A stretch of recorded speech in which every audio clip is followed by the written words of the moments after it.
आप रोज नहाते हो, बॉडी को क्लीन करते हो, पर मेरा एक सवाल है आपसे। लास्ट टाइम आपने अपने माइंड को कब क्लीन किया था? हमारे मन में रोज हजारों विचार आते हैं, बट हम में जागरूक ना रहने के कारण वो हम पर इतने हावी हो जाते हैं कि हमें पता ही नहीं चलता कौन सा विचार हमारे लिए लाभदायक है, कौन सा विचार हमारे लिए नुकसानदायक है। दोस्तों, ज्यादातर विचार कुछ यूजफुल होते हैं, ज्यादातर हमारे लिए वो नुकसानदायक होते हैं। और वो कौन से होते हैं? जो रिपीटेड होते हैं। वो रिपीटेड कहाँ से आते हैं? जहां जो हम उनको फ्यूल देते हैं। जैसे हम अपने माइंड को फ्यूल देंगे, जैसे जैसे उसको फीडिंग देंगे, वैसे वैसे ही वो विचारों को रिपीट करेगा। आप देखें कि आप क्या देख रहे हैं, आप कैसे लोगों के साथ बैठ रहे हैं, आपका उठना बैठना किन लोगों के साथ है, आप क्या कंटेंट कंज्यूमिंग कर रहे हैं, आप कंटिन्यूसली डोपामाइन स्पाइक कर रहे हैं, कंटिन्यूसली रील्स देख रहे हैं। तो ये एक बहुत बड़ा कारण है, क्योंकि ये आपके माइंड में जाके एक फाइन लेयर क्रिएट कर देता है। और वो फाइन लेयर जैसे जैसे आप रेस्ट में जाते हो या रात को सोने जाते हो, वापस ऊपर आके आपको डिस्टर्बेंस करना शुरू कर देता है। फिर हम चाहते हैं कि हमारे विचार बड़े आते हैं, हम परेशान हो जाते हैं। अधिकतर लोगों को प्रॉब्लम ही विचारों से है, क्योंकि वो विचार कंज्यूम ही इतने कर रहे हैं, इतनी उनको जानकारी लेने की इतनी अर्ज है कि वो हर जानकारी लेना चाहते हैं। अमेरिका में क्या हो रहा है, यूएस में क्या हो रहा है, भारत के उस स्टेट में क्या हो रहा है, उस स्टेट में क्या हो रहा है, बट खुद के ऊपर क्या हो रहा है वो हमें पता ही नहीं। क्या विचारों को रोकना पॉसिबल है? लोग कहते हैं हम विचारों को रोकना चाहते हैं। आप नहीं रोक सकते हो, आप गलत डायरेक्शन में जा रहे हो। माइंड का काम ही है थॉट क्रिएट करना, क्योंकि उसकी बाय डिफॉल्ट एक सेटिंग है। जब तक आप समझोगे नहीं, जब तक आपके अंदर इसकी अवेयरनेस नहीं होगी, तब तक आप भटकते रहोगे। ये आपको भटकाता रहेगा। जैसे हार्ट का काम है ब्लड को पंप करना, वो आपके चाहने से या ना चाहने से वो उस पर कोई फर्क नहीं पड़ेगा, उसको अपना काम करना ही करना है। ऐसे हर बॉडी का ऑर्गन एक अपना काम कर रहा है। तो ऐसे ही दोस्तों, माइंड का काम है थॉट जनरेट करना, बट हमारा काम है उसको क्लिनजिंग करना।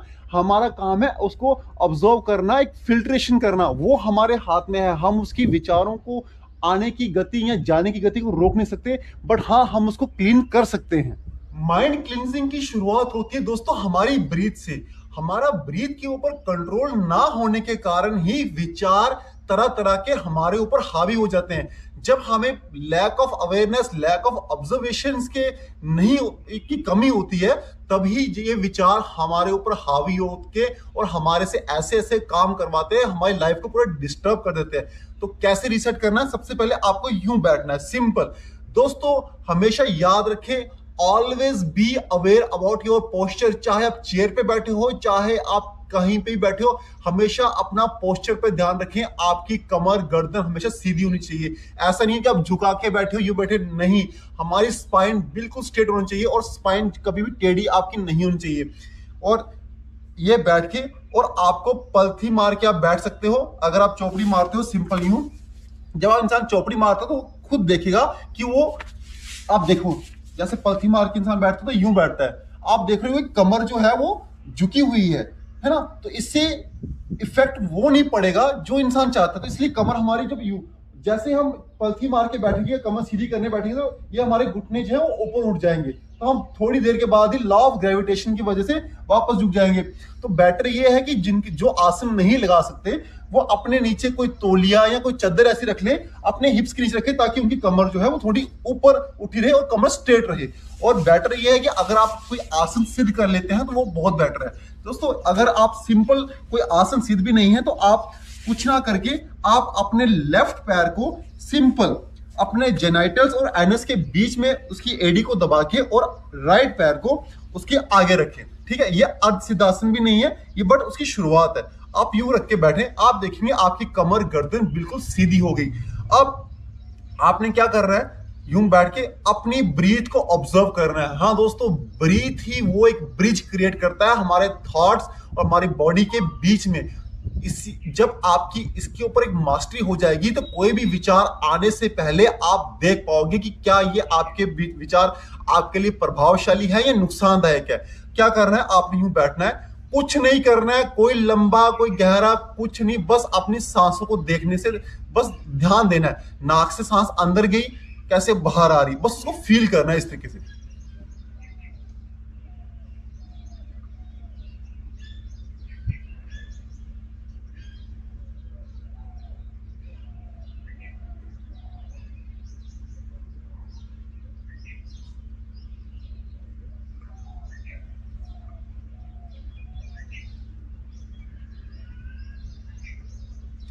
जैसे जैसे आप इसकी शुरुआत करोगे आप देख पाओगे कि आपके माइंड में अभी ये विचार आया, अभी ये विचार आया, ये विचार इसको बार बार आ रहे हैं। ब्रीथ पे भी आपका फोकस, जैसे से फोकस करोगे तो आप ये देख पाओगे, आप माइंड को चलते हुए देख पाओगे। यहीं से हमारे अंदर ऑब्जर्वेशन की और अवेयरनेस की पावर जागृत होती है।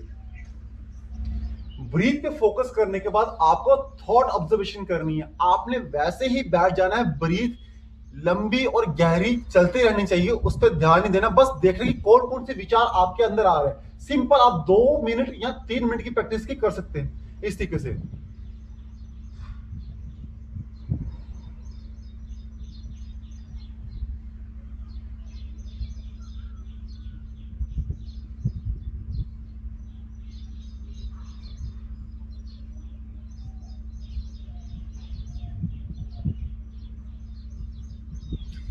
ये करने के बाद जो अभी बिगनर्स हैं वो डिस्टर्ब हो जाएंगे, उनको लगेगा कि पता नहीं कैसे कैसे थॉट्स हैवी हो रहे हैं। दोस्तों ये हैवी नहीं हो रहे हैं, जब आप शांत होते हो आपके थॉट, जो आपके जो नर्वस सिस्टम में जितना भी स्टोर मेमोरीज होती है वो ऊपर सतह पे आना शुरू हो जाती है और वो रिलीज होना शुरू हो जाती है। इसलिए इस प्रोसेस में आपको डिस्टर्ब नहीं होना है। ये करने के बाद आपको बॉडी को रीसेट करना है। आपको क्या करना है, सिंपल यूं नेक को रोटेट करना है, पहले एंटी क्लॉकवाइज फिर क्लॉकवाइज, ये फिर आपको लिटिल स्ट्रेचिंग करनी है। ये पूरा बॉडी को पूरा ऊपर स्ट्रेच करना है पूरा, फिर थोड़ा सा राइट साइड, थोड़ा सा लेफ्ट साइड, फिर हाथों को पीछे रख के पूरा स्ट्रेच करके थोड़ा सा आगे, इस तरीके से। ये जब आप स्ट्रेचिंग करते हो ब्लड सर्कुलेशन बॉडी में बढ़ता है। आज ज्यादातर लोगों की बॉडी पूरी ऐसे कंप्रेस्ड हो रखी है, ब्लड का सर्कुलेशन नहीं होता because lack of movement. 24 hours वो बैठे रहना, कुछ काम ना करना, आलस, लेथार्जिकपन उनके अंदर इतना पनप चुका है कि उनकी बॉडी में ब्लड सर्कुलेशन पूरा प्रॉपरली नहीं हो रहा है और प्रॉपर ऑक्सीजन इनटेक भी नहीं है। तो जब आप स्ट्रेचिंग करते हो तो नसें हमारी स्ट्रेच होती हैं, ब्लड सर्कुलेशन बॉडी में बढ़ता है। माइंड हमारा एक आसमान की तरह, एक स्काई की तरह है, और जितने भी थॉट उसमें आते हैं, जो इमेजिनेशन या कोई भी थॉट जो आपको इंडल्ज करते हैं, वो एक बादलों की तरह है। इसलिए बादल जो है वो आते जाते रहते हैं, कभी भी उन पे प्रभावित नहीं होना चाहिए। हमारे अंदर ऑब्जर्वेशन की पावर जब डेवलप होगी तो हम बादलों को आता जाता देख पाएंगे, और जो थॉट हमारे इमोशंस में क्रिएट हो जाते हैं वो एक बारिश की तरह है। दोस्तों हमें इन चीजों को समझना पड़ेगा। आप एक आसमान की तरह हो, विचार आपके बादल हैं और भावनाएं बारिश हैं। जब आप इसको समझ लोगे और आपके अंदर एक स्थिरता आएगी, आप जान पाओगे कि ये सारी की सारी मोमेंटरी है, टेम्परेरी है, ये परमानेंट नहीं है, मैं इससे डिफरेंट हूं। दोस्तों हमेशा याद रखें कि थॉट को कंट्रोल मत करो, उसको ऑब्जर्व करो। जैसे ये अभी अभ्यास बताए गए हैं, इसको अगर आपने लगातार किया, कुछ ही हफ्तों में, कुछ ही दिनों में आपको प्रभाव दिखना शुरू हो जाएगा।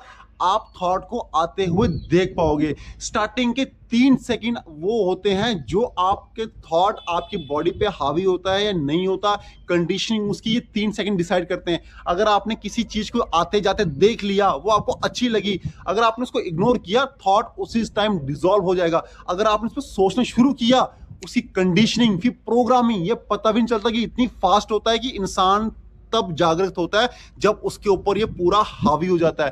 दोस्तों आज जितने भी क्राइम हो रहे हैं, जितनी भी समाज में चिंताएं, तनाव हैं, जितनी भी बीमारियां हैं, जितनी भी परेशानी है, उसका कारण यही है कि आज हमारे विचारों पे हमारा कंट्रोल नहीं रहा। आज हमने अच्छा पढ़ाई भी ली है, अच्छा पैसा भी है, पढ़े लिखे भी अच्छे हैं, बट फिर भी हमारे विचारों पे कंट्रोल ना होने के कारण हम खुश नहीं रह पाते हैं। हमें खुशी यही मिलती है कि जब हम कहीं रिश्तेदारों में जाते हैं या कहीं बैठते हैं, बस 4 लोग हमारी तारीफ करते हैं, तो वो थोड़ा सा माइंड का एक क्लटर होता है, माइंड को एक उसको ग्रेटिफिकेशन मिलता है कि यार वाह यार मैं कुछ हूं, इसीलिए ये लोग मेरी तारीफ कर रहे हैं। तो दोस्तों इस चीज से थोड़ा बाहर आओ। ये सारी की सारी मन की चालें हैं, क्योंकि जब आपके अंदर ऑब्जर्वेशन पावर डेवलप होगी, ऑब्जर्वेशन के बाद अवेयरनेस जागृत होगी, तो तब आप जान पाओगे कि ये आपकी लाइफ जो अभी पीछे आपने बिताई, वो आपका ड्राइवर कोई और था। अब आज आज से आप खुद अपनी लाइफ के ड्राइवर खुद बन जाओगे। फिर जाके आप अपनी जिंदगी को एक प्रॉपर ड्राइव कर पाओगे और अपने लक्ष्य प्राप्त कर पाओगे। आपकी जिंदगी में शांति और कामनेस आने से कोई भी इंसान रोक नहीं पाएगा।